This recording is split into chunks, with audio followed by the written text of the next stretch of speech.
We're back. If you can see, it's dark behind us. This is Caracas, Venezuela behind us, but it's actually just a glass. You probably can't see anything. You can see a few lights maybe in the city because, Marco Rubio isn't triggering blackouts from the Senate Foreign Relations Committee.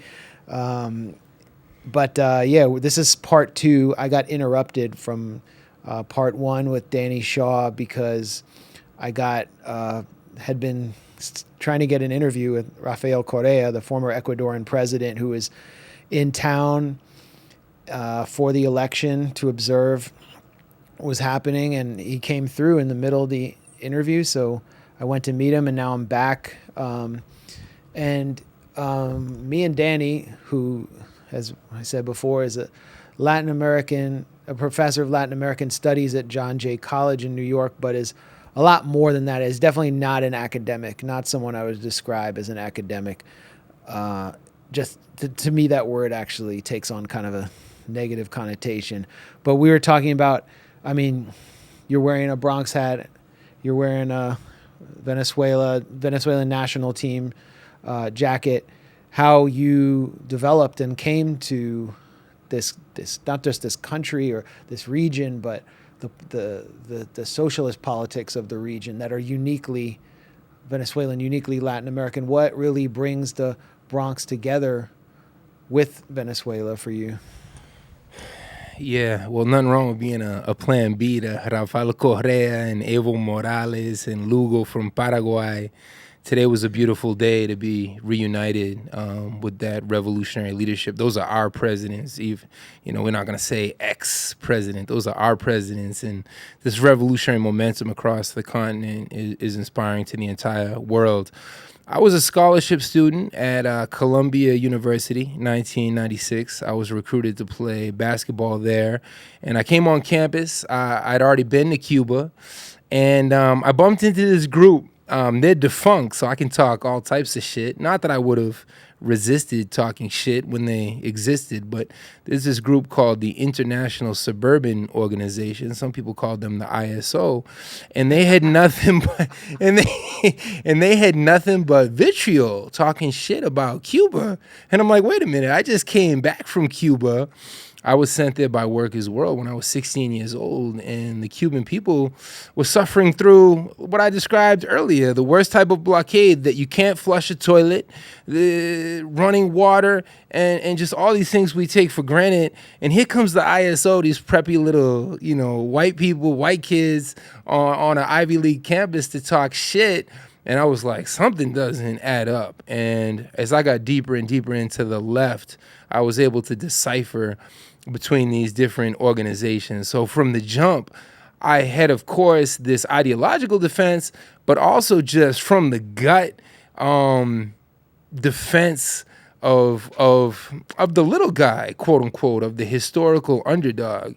And to tie this all together, that historical trauma, the historical trauma of a Haiti. I got my Haitian flag up over here. I lived in Haiti.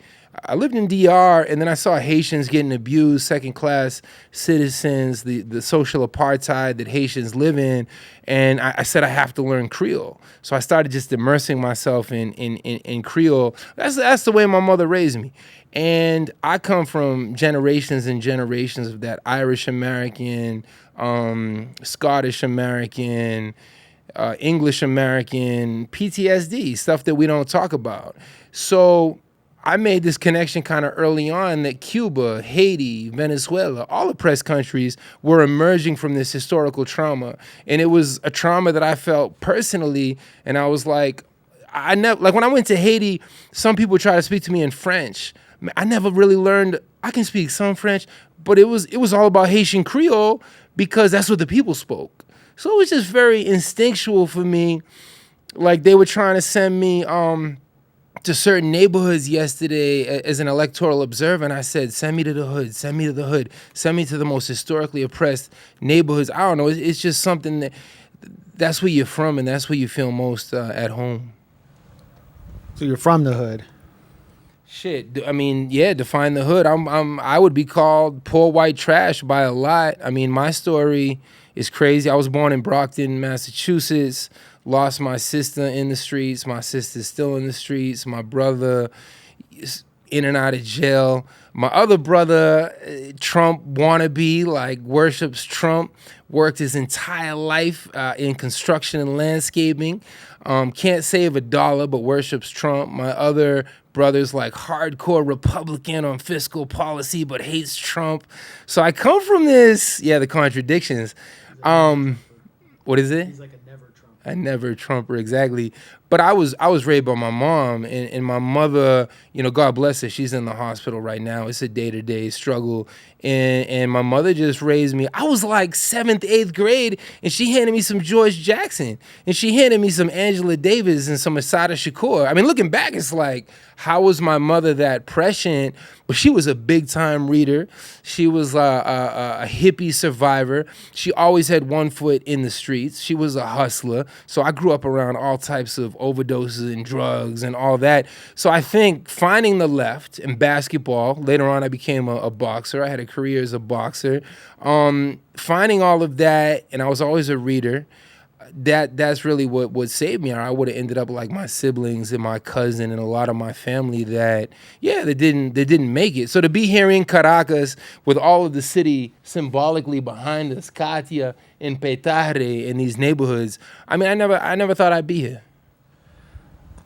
We, we came here through the Dominican Republic, and we got to see, a little of the country. But one of the main things that stuck out was that, first of all, a lot of, like 10% of Major League Baseball comes from Venezuela, are Venezuelans. Venezuelans are becoming a dominant force in Major League Baseball. But then the Dominican Republic is also a major force in Major League Baseball. Like a disproportionate number of the shortstops. And the MLB runs like sweatshops in the Dominican Republic. And it's one of the only ways to really make it in the society that the United States has cultivated there since the CIA destroyed Juan Bosch and destroyed like any hope of Dominican nationalism, if not socialism. So there was a bunch of guys on our plane from Santo Domingo to Caracas who are either major league in the farm system or were prospects. We had a guy from the Mets on the flight, and these were, the only people who have experienced class mobility in the Dominican Republic, as far as I know about that. I mean, maybe you can tell me something different about that, but you were actually part of or immersed in a world I didn't even know still existed in the Dominican Republic, which is a revolutionary left in the 1990s. Yeah, there's a ton there. It's like we're merging, 6 different interviews into one, but here we go. And to contrast what you described, this rare social mobility from oppressed countries. I was in Cuba in 1995, and it's like hurricane-esque weather, downpours, torrential Caribbean downpours, and we had a march in Cuba against the blockade. I was 16 years old, and I seen all these tall athletic dudes, and it was the national basketball team, the national volleyball team, and they were marching in this march against the blockade, and they made what Cuban makes. They were other Cubans. So this commodification, this over-glorification of athletic capability and physical beauty, capitalism will capitalize on anything. It's the very definition of capitalism. So to contrast this kind of theft, not of brain power, so to speak, but of a different type of labor power from the Dominican Republic and Venezuela is truly tragic, symptomatic of this system. Yeah, when I was in Cuba, they would always ask me, are you part of like the Yugoslavian, this is back in the 90s, you part of the Yugoslavian national volleyball team? And I'd be like, I didn't even know how to translate that joint. But because I'm 6'6", and I come out of the basketball and boxing world, yeah, that brings up a lot of anecdotes for me. But the Dominican left, I reached a point of frustration with the American left. I saw different contradictions. And who am I to critique anybody? I got to clean up my own side of the street. Anyone who's been in recovery, shout out to the rooms and everything that we do. The 12 steps really saved my life. And I'm proud of that, and I'm sorry for the people I hurt. And I'm full of contradictions. And the revolution moves forward full of contradictions. It's not a linear path. But I moved to the Dominican Republic, 97, 98, then in 2000 again. and I was part of the Dominican left. And Trujillo is taken out by the CIA. He's disposable, akin to Trump today, in a sense. He's killed in 1960, 61. They want something more polished. So they go with Joaquin Balaguer after 42,000 U.S. Marines invade on April 28, 1965. Balaguer dies in the early 2000s, but the legacy of Trujillismo, of Balaguerismo, of state repression against the Dominican people continues. So I'm 42 now. I lived there off and on from 97 to 2001. And my generation, I'm white. I was born and raised in Brockton, Massachusetts, came to the Bronx young. I moved to DR, but I joined this clandestine, these revolutionary organizations. At first, they were like, who the hell is this white dude trying to learn Spanish? But, over time, they recognized, and it's a whole separate conversation. At first, they wanted me to play a certain role because of my whiteness and my white privilege. They quickly saw that, like, this is not the dude to try to penetrate the bourgeoisie. This dude needs to be in the streets. So they redefined my role. And of course, shout out to all my Dominicans. Tira piedra, quema goma. The hallmark of Dominican struggle is burning tires, shutting down streets, and throwing rocks at the police. So very quickly, I had to adapt those skills. Long story short, my generation of Dominican fighters were taken out, assassinated, executed, Fred Hampton style, raids on their homes, political prisoners to this day by the Dominican state, by the U.S.-supported Dominican state. My compadre, Braulio Vargas, is still a political prisoner to this day. En route from Caracas, I'm going to go to Santo Domingo. Because of the U.S. blockade, I end up in Santo Domingo, but I'm going to take advantage of that opportunity to go visit my compadre in jail if the pandemic will allow. So I put out this book, The Saints of Santo Domingo, Dominican Resistance in the Age of Neocolonialism, because these stories were never told. And when I returned in 2014 with my son, Ernesto Rafael, he's half Dominican, his mom's Dominican, and I was walking the streets with old comrades. And there was this comrade, Bernardo Garcia, and he had a bullet lodged into his ankle. He was a martial artist, but from that physical trauma, he could no longer practice the martial arts. And he was limping, and we went and visited before, like, that classic Latino, lunchtime. This was at the height of chikungunya, that mosquito virus that hit the Caribbean hard. We visited something like 8, 9, 10 homes of former comrades who'd been killed. And I sat there looking at their pictures like, damn, 10 years ago, 15 years ago, we were chilling. We thought we were invincible. We were young. And that's when I said to him, yo, you got to write this in Spanish, and I got to write this in English. We have to tell their stories. So that's The Saints of Santo Domingo, which I also ended up translating to Spanish. I saw you. By the way, I meant to mention, because you called ISO the International Suburban Organization, and I always knew it as the International PSYOP. I'll think of another thing. There was another one. But I saw you once give an interview, and you were speaking Creole. And I was like, I've never seen a white guy speak Creole except Kim Ives, who we've had on the show before. Kim Ives and missionaries. Missionaries, yeah. I was about to say except Mormons. for like a CIA agent or something, or like Even worse. Some guys riding around with black sweaters on bicycles and name tags, but... And then in Haiti, they steal their backpacks. They got the name tags, the white shirts, and the backpacks, the Mormons. So I used to roll with these Haitian youth, and they would steal the backpacks. That was our little revolutionary reparations. Yeah.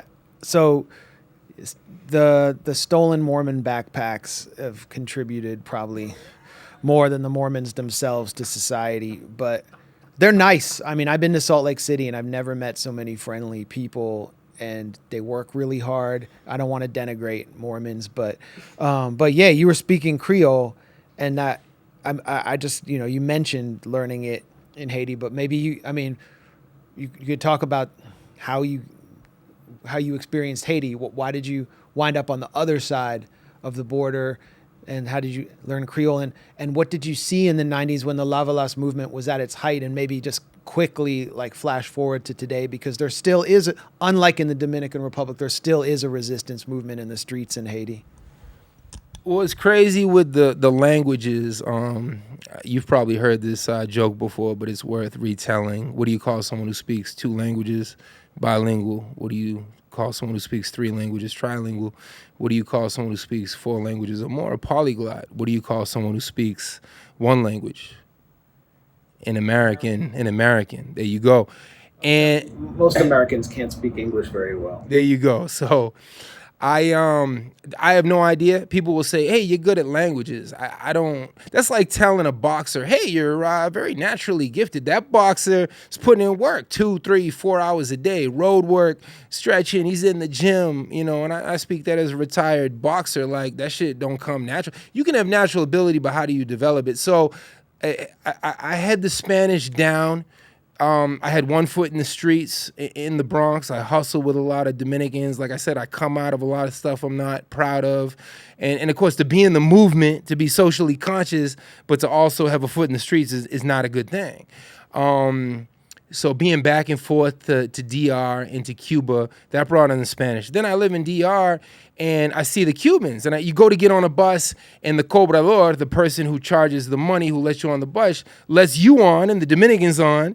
And it was a Sunday, all the Dominicans dressed in their Christian, fineness. And they wouldn't let the Haitians on the bus. And I just instinctually went crazy and started fighting, physically, emotionally, verbally with the cobrador. I mean, it wasn't, I had that back then. I'm a little more tame, but I had that quick fuse and I'm fighting with this dude. And that's how Haitians were treated in DR. And I didn't like sit down to diagram the shit, but I was like, I got to learn this language. So next thing you know, I'm in Haiti and Jean-Bertrand Aristide y Mapsali Turaisienyo. Shout out to all my Haitians. Kim Ives is a G. That dude is the mentor of the mentors. I love that dude to death. Shout out to Kim. Ended up in Haiti. I was first in Haiti. It was New Year's Eve, going into 1998. I remember the first, few words I learned in Creole. And I've always been very dedicated to study. And when you want to learn languages, it's just about immersing yourself and it's repetition. And I was in Haiti. Aristide comes back 2004. Again, wins the popular election. I was in the streets. Boule, caoutchouc. Haitians were burning tires. Lava Las was a mass movement. And again, there I was. And of course, 6'6", white dude, 230 pounds. Everyone said I was CIA. Monsieur Sassion Neg CIA. Everyone always thought I was CIA. I got so used to that shit from a young age, like, it doesn't faze me. It's just people talking shit. In this social media era, that's all people do is talk shit. I mean, more than half the left doesn't even defend Venezuela and Cuba. So people can talk shit all they want. But in Haiti, they weren't just talking shit. I mean, yeah, a lot of people were like, who's this white dude? Where'd he come from? I definitely had guns to my head. They were saying, they accused me of this and that. I was in Cité Soleil, which is the Petare or the Bronx, the most suppressed community of Port-au-Prince. And I was talking all types of shit because they had they had overthrown Jean-Bertrand Aristide and Préval came into power. And I was insulting Préval. And next thing you know, I got guns to my head, Préval head, whatever type of structures in the hood. I got guns to my head. And I quickly realized, critique imperialism, critique foreign influence. Don't critique their man on the ground that's paying their salaries. So I quickly changed my discourse and I started picking up Haitian children, not to use them as human shields, but just to show that I was there. Map de fun tura haitienyo, and I started giving this little speech. I'm a critique Blanyo, the gringos, imperialism. I'm not going to critique the local leaders who are just puppets.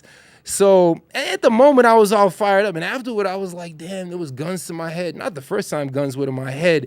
But anyway, man, you making me remember shit that I need a beer or something. Well, it's right over there. Now, I mean, now there are like literal death squads running through the streets of Cité Soleil, mowing people down, cutting them up to repress what's left of that resistance movement. I don't know if you want to talk about that a little bit. Yeah, we can stay up all night talking about this. I mean, Haiti's synthesized Haiti's revolutionary potential, that 1804 legacy, Jean-Jacques Dessalines, the Malcolm X of Haiti, Toussaint Louverture, the Martin Luther King, if you will, an oversimplification. Haiti's revolutionary potential all of the world. All oppressed people have an incredible historical debt to Haiti. But every time Haiti's tried to rise up, 1991, Jean-Bertrand Aristide, the people's priest, TTT'd, the Church of the Poor, 2004, same thing. They overthrow Aristide. All of a sudden, the U.S. Embassy intervenes. U.S. boots on the ground, United Nations as a fig leaf for U.S. occupation. So I think the first thing we have to do to be in solidarity with the Haitian people is to review history and to understand what's happening. Haiti does not need missionaries. Shout out to all my Mormon peeps, but Haiti does not need Mormons. They need reparations. They need justice. So I think Haiti is that perfect example of solidarity, not charity. I read a statistic at some point, probably you or Ben wrote it, something about, Haiti had one of the highest proportions of NGOs and nonprofits to their population. And what does that bring? That brings more misery. Basically, Malcolm X has that quote, more dependency. Malcolm X has that quote, we don't want your crumbs, we want a bakery in which to make our own bread. Right, and we saw what the Clinton Foundation did down there. We saw what Wyclef did there. It was it's basically using the country as a tableau of suffering in order to extract donations from the imperial core and just run a racket. And it feels like a really good example to present to these people who you were talking about before within the left, or what passes for the left in the U.S., who get on board with regime change operations on the basis of, humanitarian, human rights interests, or criticize constantly Venezuela. All the articles you see in Jacobin by Trotskyist authors, it's always like let's be real, let's tell the truth. We must acknowledge the truth about Venezuela, and it's that ultra left line. Let's tell the truth about Aristide. That would have been in a Jacobin article if he had been in power. And what is the alternative? So, let's look behind us at Venezuela. What is the alternative to Chavismo, to Maduro? What would step into the breach if they were pushed out of power? And you've been able to see that through the terrible periods of the 90s. Yeah. The revolution is not a tea party. It's not ready-made. It's not delivered by UPS. The revolution comes forward with all types of contradictions. And for me, again, that personal analogy, I don't come from a comfortable middle class. That's not even a scientific term to say middle class, but I come from a more lumpified or lumpen. And I don't want to deny, too, that I had, if it wasn't for aunts and uncles and my grandmother and certain people who did have stability, I wouldn't be here today. I would have been like my siblings or like family members who were dead, who overdosed, who are in the streets, who are in jail or whatever.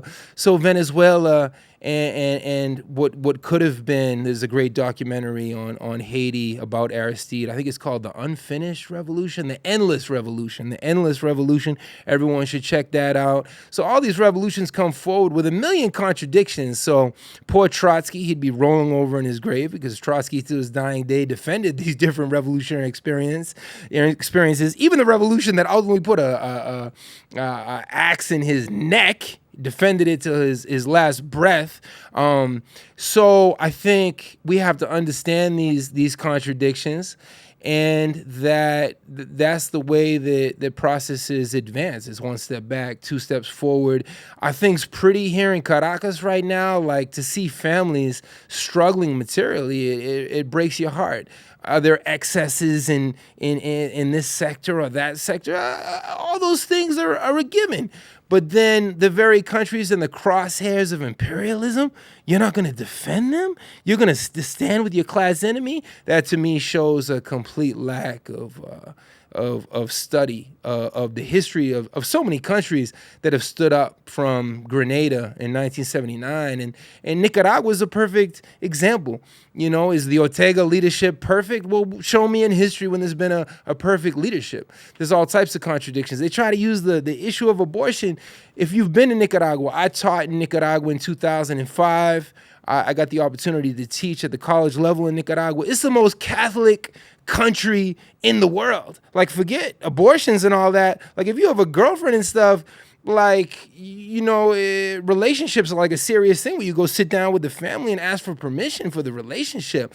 So for us over here and imperialism, Max, imperialism is very astute. Imperialism knows how to use these different issues to pry open these wedges. Yeah, and on that note, Biden has just nominated General Lloyd Austin as the first black Secretary of Defense. So, he was going to pick a woman, but that's, imperialism co-opting and replicating, the civil rights narrative, the women's struggle in order to advance itself against people of color, against women. So, yeah, you mentioned Nicaragua, the MRS party, the Movimiento por la Renovación del Sandinismo, is basically a U.S.-backed ultra-left party that exploits the issue of abortion to win NGO money, State Department money from the U.S., and push this idea that a basically left-wing but nationalist government is anti-woman, even though one of the most powerful women in Latin America, Rosario Murillo, is the vice president, and she just knows what the country is about. She knows how to build a popular base, and you're just not going to build it by, pushing Roe v. Wade in a country like that. However, people aren't really being arrested for abortion in Nicaragua. As far as I know, it's very possible, and I just know because I know, active feminists in Nicaragua. You can get an abortion. It's just kind of it should be legal. I think it should be legal, but it's not my country. So it makes me sick that all these people will adopt this condescending attitude towards a country that isn't theirs. But I don't even know where I'm going with this, except I'm following up on your point. Those people tend to be the people that I meet. This is where I was going with it. Identity politics. Yeah. Well, where did we get identity politics? The bullshit identity politics. It comes from academia. It comes from, the cultural studies departments. Detached, completely detached. Identity politics, and shout out to Black Agenda Report, incredible on this issue. And yeah, because like if you just see me on paper or you just see me, physically, 6'6", white dude, and because I work in the media now, sometimes I rock your style with the little blazer, all that, trying to look pretty and shit, and you just be like, who's this white dude from privilege? What the hell's he know? And you don't know somebody's story. So we don't want to play oppression Olympics. How do we build unity? And social media, also is very difficult with identity politics, but that's what Biden, represents. There's been incredible memes in social media of drones and bombs dropping on the Middle East and South America and China and in Russia saying, with labels of Black Lives Matter and whatever radical this or that or liberal label, those are still bombs. Those are still starvation campaigns against Iran, against Venezuela. And that's why it's so important to find these different revolutionary organizations and media outlets like what y'all do that can make it plain, like Malcolm X said, make it plain. And my story's crazy because I'm just this poor white kid, single mother growing up. And why did my mother put Asada Shakur in my hands when I was in 7th and 8th grade? I still can't. My mother was always super open. Like I said, my mother's contradictions are crazy, and I'm the son of those contradictions. I read Malcolm X twice by the time I was like a freshman in high school. Of course, the other kids on the basketball team, they're looking at me like this kid's out of his mind. So my whole life, I've been that black sheep or ostracized. It's crazy with the George Floyd moment. It took 9 minutes of torturous, murderous footage to wake some people up. That's what it took, Max. And people from high school hit me up. Danny, you were right. It took them 20-something years to realize that, yes, the police kill. Yes, there's white supremacy. Yes, there's systematic segregation. So it was crazy for me, but I'm confident to bring it full circle. The day will come when they hit us up and they would say, yes, Venezuela was right. The resistance in Haiti was right. We were on the right side of history. Yeah, I think about reading Malcolm X as sort of delivered by Alex Haley, who is in fact a moderate Republican, after Malcolm X died when I was pretty young. I was 13 when I read it, and it had a big impact on me. And one of the parts of the book that had the biggest impact on me was the closing part of the book. Not just, him going to Mecca and realizing that, genetically, phenotypically white people were not the devil, but that there needed to be like a people's struggle, but that, he was getting into internationalism, like he was going to Algeria.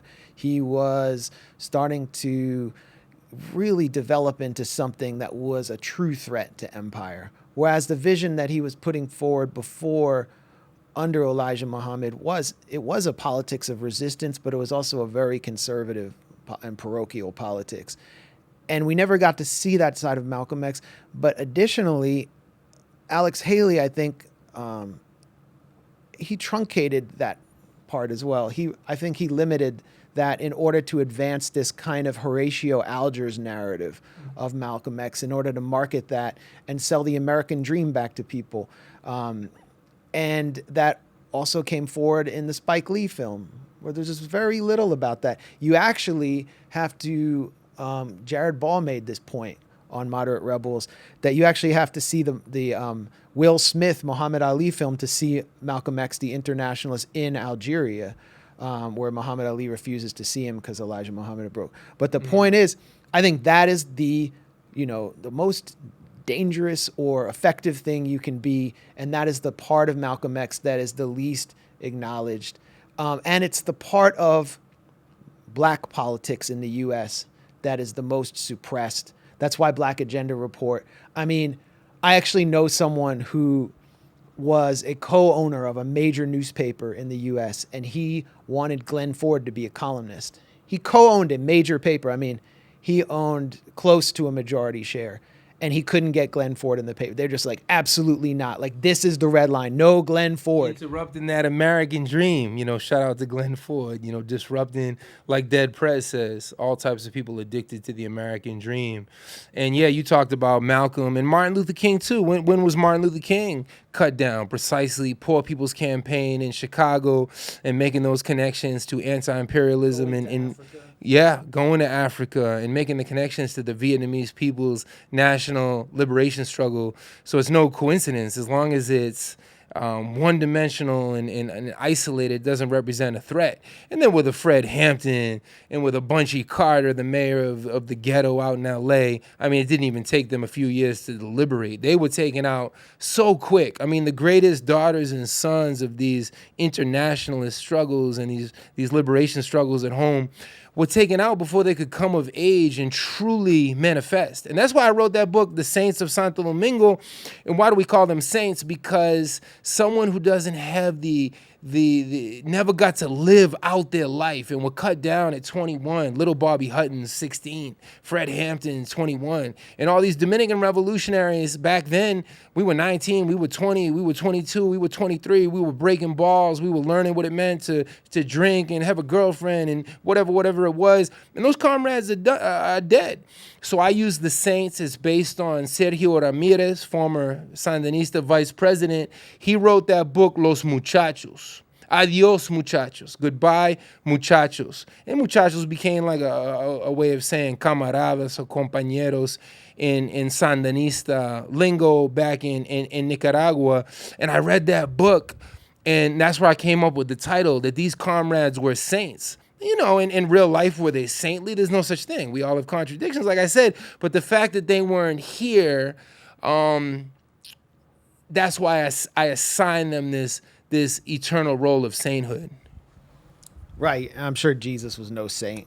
He probably liked to do his little thug thizzle, But yeah, he probably smoked whatever they was smoking back then, or he was doing something on the low. I mean, all the Rastas know weed grew off the tomb of Solomon, so Jesus was having reasoning sessions and getting irie and all that. But I was gonna say, I can't think of anyone in the United States right now who the state would even need to kill. Julian Assange was the last one. In the 60s, there's all kinds of people you would think, damn, he better wear a bulletproof vest. I feel like a lot of people knew RFK was a target after what happened to JFK. Now I can't think of anyone who poses that much of a threat. I really and that makes me feel, when I say a threat, I don't mean to like destroy things and go like burn it all down. I mean actually to produce social transformation. I knew Bernie was not that threat. He just created a little bit of political space for us. And so that leaves me feeling hopeless. I feel hopeless. I feel very hopeless about the United States right now. I watched the moment of George Floyd get quickly folded into the Biden campaign. And everyone who refused to get on board with that hysterical narrative was shamed. And, you know, I just didn't even want to participate in the debate. But, you know, I live in the U.S. I still, you know, need to deal with it somehow. I need to find a way of moving forward there. Do you feel the same way I do, or do you actually see? Like, you know, I gotta just snatch the mic from your hands, because revolutionary optimism, first and foremost, it's a historical duty. Like, if we don't have hope, then who has hope? So it's not a question of do we have hope, it's how do we project revolutionary optimism? How do we keep doing what we're doing? How do we get people internationally to Cuba or Nicaragua? How do we form these different internationalist brigades? And on the ground, how do we build internationalist consciousness? And how do we return, you know, I don't want to say Marxism, Leninism. I think when we talk about Marxism, to give one individual all credit for the social sciences, we don't call physics Newtonism, Einsteinism, obviously, but revolutionary philosophy and study. I feel like there's good groups on the ground doing that.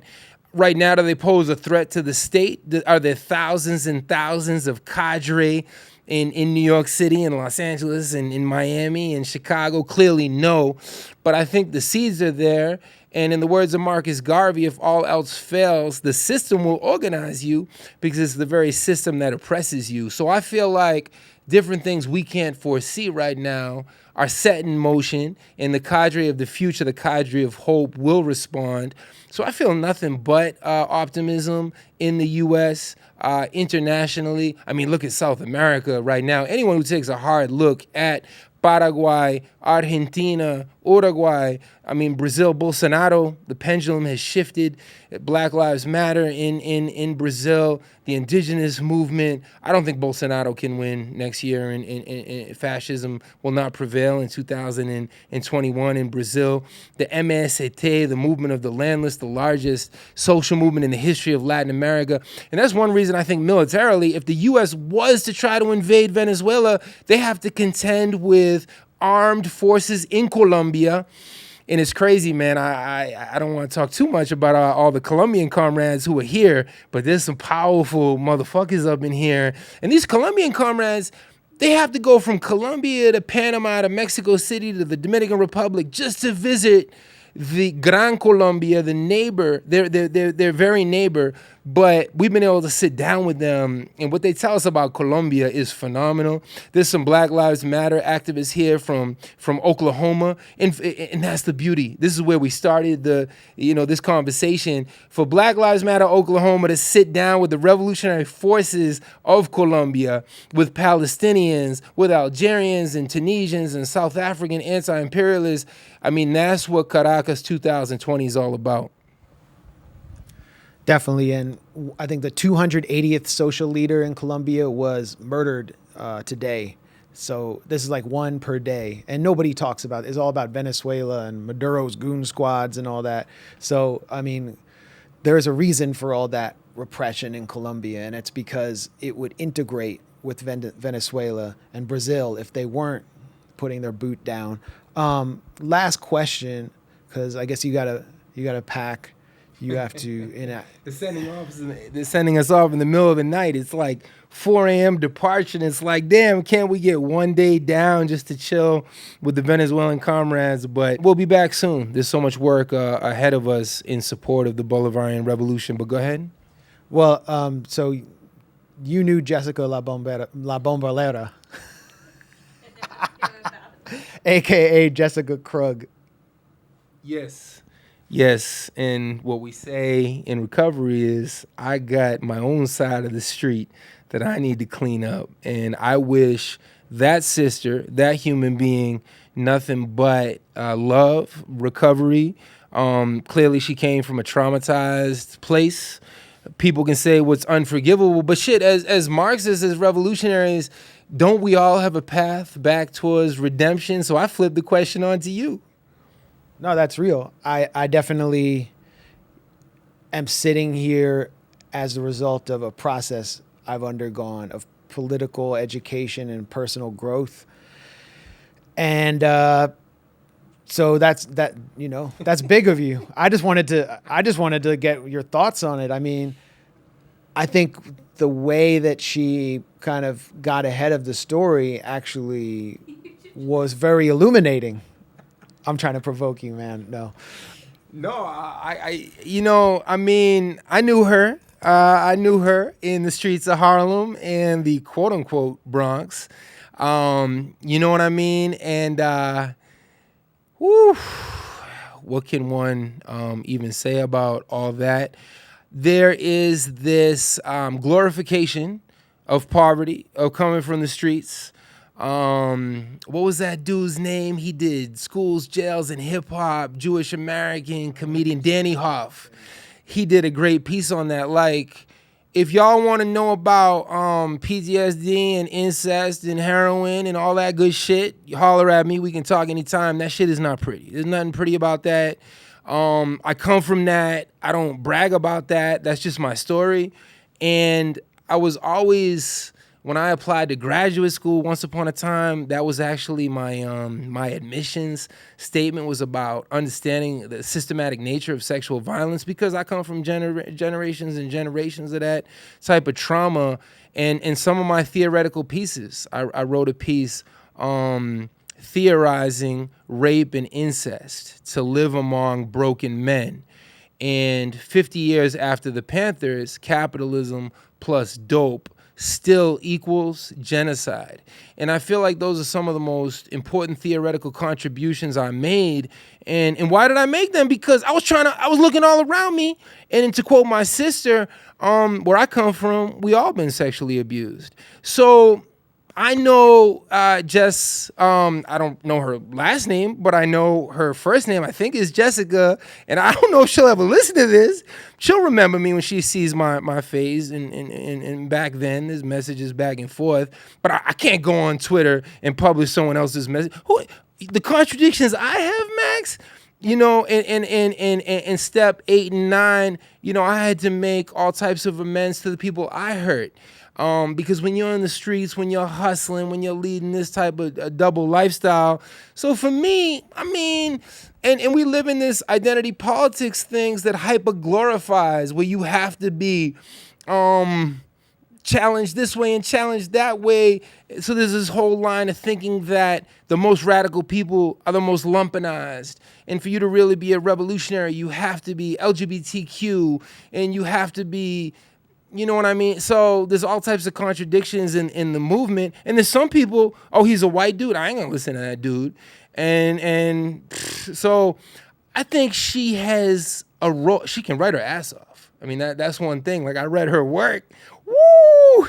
Her potential is crazy. So I think, you know, I mean, someone in that situation, we call that rock bottom in recovery. You're either gonna kill yourself or you're going to find some type of healing. So we wish nothing but healing for her. She has a role in the movement, and with time, patience, and self-love, and whatever type of healing she needs, connected to the big themes that I mentioned, I'm confident that one day this movement, it's a diverse movement. Some people find themselves working social media, other people are on television, other people are in an organization of cadre, other people are in a mass organization. I mean, DSA is 80,000 members. How many cadre do they have? You know what I mean? So we'll welcome her back, and her own process will dictate when she can rejoin. Because I you know, and to come full circle, I had to leave the movement once upon a time because I was so fucked up in the game that if I didn't clean up my own house, how could I be out here, you know, soapboxing this and that? So for the first time in my life, or second time, I had to take a huge hiatus, and it was in the silence not to get all Buddhist and emotional and shit, but it's only when you truly lose yourself that you can find yourself. And the truth isn't in the port, it's in the journey. Yeah, I couldn't have said it better. And actually, that was not an answer I would have got from most people if I had asked about that topic. If you don't know who we're talking about here, Jessica Krug, aka Jessica La Bombalera, was sort of had a Rachel Dolezal type situation where she was a fairly, like a rising star in academia, I would say, and in, left movement building, who was a white person who was impersonating a Latina. And so it became kind of a minor scandal, and a lot of people I knew or peripherally knew her. So, Minor scandal is in front page Fox News, front page New York Post. I mean, all the sensationalist vultures jumped on that joint. Right. And, the right wing loves to, it's obsessed with the kind of crisis in identity that prevails in left U.S. politics right now. I wrote my first book, Republican Gomorrah. I mean, it's ostensibly about the Republican Party on the surface, but it goes much deeper into the culture of the Christian right. And I based it off the thesis of Eric Fromm's Escape from Freedom, which is sort of about how people become fascist and that they experienced trauma in modernity. He wrote the book after World War II when modernity was still a new concept, including, he had fled from Nazi Germany. And so many people I would meet in the Christian right when I was reporting on this movement, which is growing in Latin America, playing on people's trauma here, had abortions, or they had a past of homosexuality. They were gay, and they couldn't stand themselves, and they felt traumatized by those experiences. So in order to explode the self that was traumatized, they would become sadomasochists. They would become sadistic towards people that represented their former self that they hated, and masochistic towards the macho Jesus, Fabio of Nazareth, who is like this sadistic, ruthless, brutal figure who would strike down the evildoers. And through that sadomasochism, they would transcend their past, but always and this is why we see so many crises on the Christian right and on the far right, where they wind up in these weird sex scandals like Ted Haggard with a male masseuse who is buying him meth. I mean, just so many scandals like that, is they're just unable to find themselves, and they ultimately come back to that trauma. And now we're seeing increasingly a similar trend on the left in the US through the externalization of the self through identity politics. People never actually find out who they are. They're unable to reflect, and they become an impersonation or a parody of themselves. And this is what, happened. And I honestly, I didn't see Jessica Krug really harming anyone, but I watched the Rachel Dolezal documentary, and she was doing serious damage to her sons. I mean, that was just like the part of the doc. At first I felt sorry for her. Then I'm like, she's doing serious damage to these kids. Like, this is messed up. But, this is a trend that we're just going to be dealing with as long as the left in the U.S. is based around these conceptions of identitarianism and sectarianism, and not just like the very simple kind of politics you experience in Venezuela, which is about actually just providing people with a structure to experience social transformation and make material gains. And something that none of my generation has experienced in the U.S. is a material gain through any of the politics. I mean, we keep saying we're going to finish up, but you be saying that deep shit, and I'm like, damn, so 2003, I moved to Brazil. I fought in Madison Square Garden, April 2003, lost a tough fight. I was like, fuck it. What do when you lose a tough fight like that? You leave the country and move to Brazil. Shit makes you feel better. So I moved to Brazil. I was a social worker at Haitian Women's Program. 6'6" white dude is a social worker. Hey, I still ain't figured that shit out. But anyway, I'm in Brazil, and it's crazy because when you go to the hood here in Caracas, or just to take it back to the favelas in Rio de Janeiro, I spent a lot of time in the favelas because, again, that's just where I felt at home. And that's where I was learning carioquês. Eu falo o português do carioca, learning that Rio de Janeiro Portuguese. And you're in the middle of the hood and I mean, the favelas are crazy. Like, you turn a little corner, they call it beco, like a little side street alleyway, and you see a 15-year-old like on that Rambo shit with bullets coming down and automatic weapons. And I mean, I knew not to stare. I just kept it, real simple. I wasn't taking out my little ethnographic notebook like, hello, young man. I was like, yo, y'all want some beers, whatever, let's play some ball. And I would meet these different hustlers and shit, and some of them dudes was as white as me. And that's the crazy thing about race and white supremacy and how it manifests in Latin America, Brazil, Venezuela, Dominican Republic, Cuba versus the U.S., where we're so stratified. Like, when you say the Bronx, when you say Brownsville, Brooklyn, when you say, parts of what D.C. was before gentrification, I mean, you understood that was a black community. And there were some Latinos. Certainly the Bronx is super Puerto Rican, super Dominican. But segregation is like airtight in the United States. So I would hear trying to break down these different things. Like when I lived in DR and when I lived in Brazil, they just stare at me like they couldn't get it. Because you could be a light-skinned Brazilian and be the top dope dealer in the hood. It was crazy in Brazil, too, when they would have all types of drugs everywhere, sitting on whatever, hundreds of thousands of dollars, and they would have on chinelo, which means flip-flops. Like, you make a lot of money in the U.S., you're trying to show off gold chains, that like New Jack City type shit. So just, these are deep conversations about how different societies conceive of identity politics and how white supremacy has impacted people in different ways.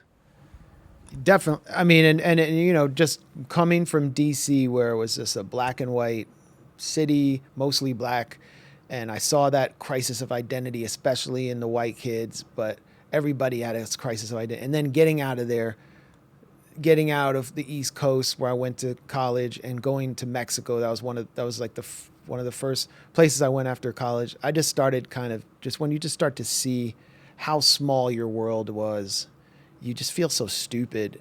You feel so stupid about focusing so much on these parochial conceptions of identity. So I was lucky to have that opportunity or privilege to do that, and here we are. If you're wondering why we're not wearing masks, I know a lot of people, they're like, if they see me without like a mask for some second on a tweet, or like it's pulled down on my face because like someone touched it or whatever, then like I start getting attacked. Someone started like DMing me because my DMs are open, and they were like, just like, you bastard, fuck you, you weren't wearing a mask, I hate you. And like I had to block them. But we were actually COVID tested here. They're giving free rapid tests. I haven't been able to find that for free in the United States, and this is in a country under blockade. So, we're both negative in a positive direction, as Trump said. So I just wanted to get that out there. But Trump said he was positive. His test results were positive in a negative direction. I'm really gonna miss that guy. I mean, Biden's not gonna retweet me, but But Biden's gonna come with his little sprint out onto the runway, so you'll still have some fun. Yeah. Well, I want whatever drugs he's on. But man, this was fascinating conversation. Danny, where can we follow you and find out more about your work? And, if there's any project you want to mention. Yeah, Danny Shaw CUNY on Twitter and Instagram, and Danny Shaw. For some of my work, I have to use another name for obvious reasons. Because of my own recovery from different excesses, substance abuse, all that, I ended up working in recovery, what they call sober companion, sober coach. That's been a gift. Like Maya Angelou says, I wouldn't take nothing for my journey now. In terms of my work, I mentioned the Saints of Santo Domingo, 365 Days of Resistance, We Stand on the Shoulders of Giants, is a book that I put out because there's so many of our heroes and sheroes who have been cut down. And when they killed Fred Hampton, they didn't just kill, that's the Spanish version, Los Santos de Santo Domingo. I brought a lot for my compadre. Like I said, he's a political prisoner. We're still fighting in DR to free Braulio Vargas. And when they killed Fred Hampton, they didn't just physically assassinate him, they stole his very memory. So 365 Days of Resistance resurrects so many of our heroes, whether it's the resistance fighters in Algeria or trans warriors from the 50s and 60s and the Stonewall Rebellion. And so that's what I do with that book. I'm deep into the nutritional world. I put out a book on nutrition. I write for Council on Hemispheric Affairs. I'm a senior research fellow there. I think the movement, gave me a purpose and really saved my life. So I work as an international affairs commentator with Telesur. We're trying, Lenin Moreno in Ecuador and neoliberalism really sabotaged Telesur English. We're trying to resurrect to the extent that Telesur Spanish more on point than ever, despite the blockade. In RT, full of contradictions. That's a whole nother episode.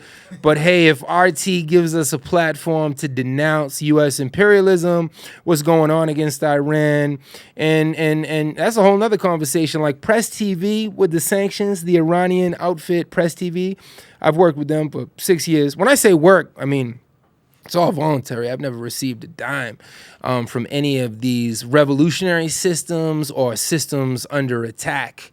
Does the Iranian system have a million contradictions? Of course it does. Does it deserve to be defended vis-a-vis U.S. imperialism? Of course it does. So how do we tread those waters? So Press TV, they were banned from YouTube and Facebook, but Hispan TV, the Spanish language outfit of the Iranians, if you interview conscious people on the left across Latin America, they're going to mention Hispan TV, and they're going to mention what the Iranians have done for Venezuela. So we shouldn't be so quick to just say, oh, F Iran, it's this, it's so negative. And not to say that the Iranian state doesn't have its own contradictions. So I have a few other books out there. It's interesting being an independent writer because it's so tough to get that institutional support.